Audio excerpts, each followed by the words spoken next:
Friends, today in our discussion on Grahavalokan series, wherein we have been talking about different traits of planets as regards to their significations, and we have also highlighted the other traits which is normally not found in the standard classical texts. Because Vedic astrology is a vast and complete philosophy in itself, and whenever it tells about something as signification, it also tries to give hint about so many other things also as the signification of the planet. So, in standard books, we normally see that sun is given as the significator of sight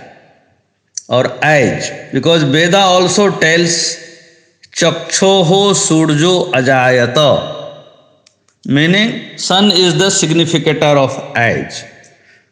So when it says the sun is the significator of eyes, what does it actually mean, and what are the other things, other traits of sun that it is trying to hint at? So when it is related to eyes, that means it is also related to sight. And when we talk about sight, the thing that automatically comes into our mind is light, either external or internal light. So this light comes as a glaze, as a blaze, that is tej, in different connotations. Even in the body, the glaze or the glow of vitality reflects on our face and through each and every organ of our body. By a very look on a particular person, we can say that he is full of vital forces, because there is a luster, there is a shining on his face, in his body, which shows the abundance of vitality or the life force.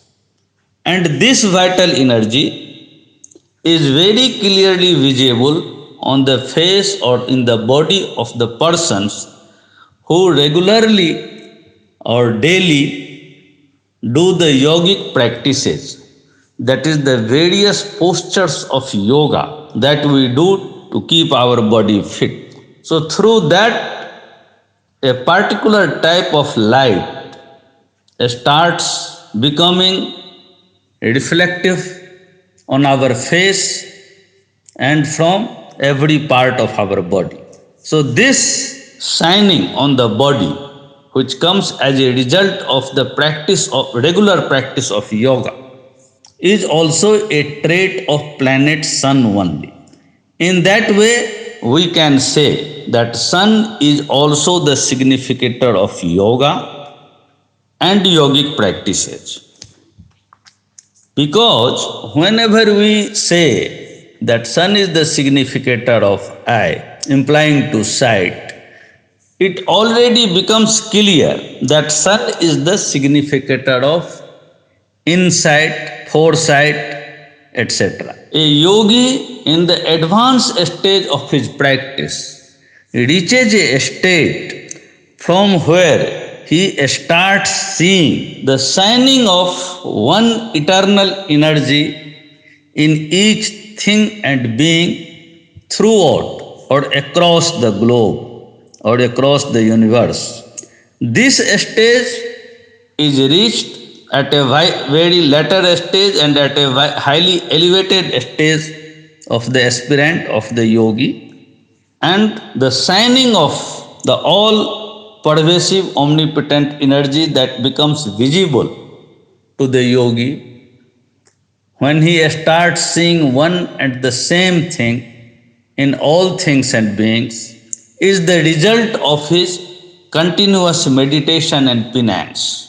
And that is achieved through regular yogic practices. And this starts from various postures designed to keep our body fit, and then other things of psychological imports starts undergoing within us and brings about a transformation, and the glow of all that becomes visible on the face and in the body of the yogis.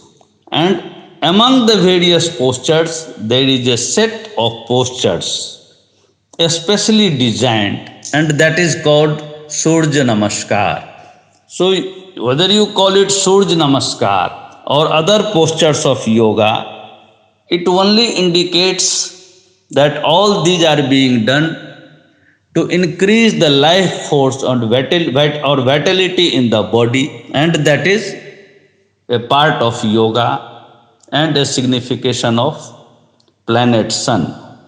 Same thing is done through Tai Chi also, when the vital energy available in the surrounding is absorbed through special techniques and practices by the aspirant, and pran shakt or vital energy of the body is increased. So from whatever angle we see, it becomes clear that when it is said that sun is the significator of eye, that is chakshoho surjo ajayata, it is clearly telling about all those things, or it involves everything that is done to increase the shining, the tej, the light of soul, of all pervasive energy in the body, or the energy that is living in the body as inner dwelling self.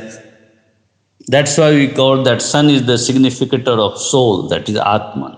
And this soul or that energy of the body that retains the soul in comfortable and peaceful manner is the vitality of body, and that is increased through yoga and yogic practices. So sun clearly becomes the significator of the yoga and yogic practices also.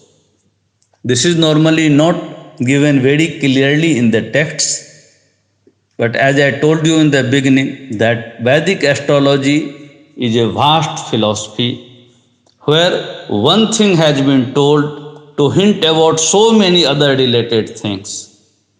And from this description that sun is the significator of eye, we can easily understand that here it is also implied that sun is the significator of yoga and yogic practices. Thank you.